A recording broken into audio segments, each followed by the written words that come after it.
মায়াপুর মন্দিরের একটি উদ্যান ছিল, সেই উদ্যানটি কিছুক্ষণ আগে ভ্রমণ করার পরে এখন যাচ্ছি গোশালা দেখতে। মায়াপুরের সামনেই রয়েছে, পিছনে বড় মন্দির তা দেখা যাচ্ছে। সামনের ভিউটা হয়তো ছবিতে দেখাতে পারবো, কিন্তু এখন যাচ্ছি। কিছু বন্ধু রয়েছে সাথে ঘুরছে, পরবর্তী সময়ে এই ভিডিওগুলি আমরা দেখব। যাই দেখি।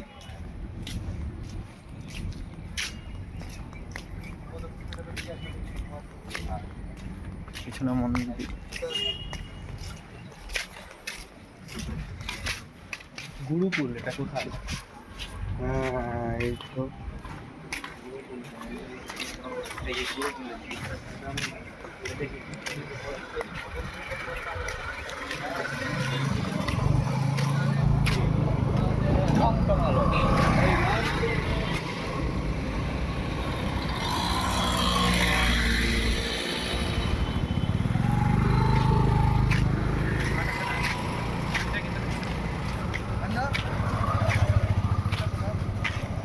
আমি নিয়ে যাই না।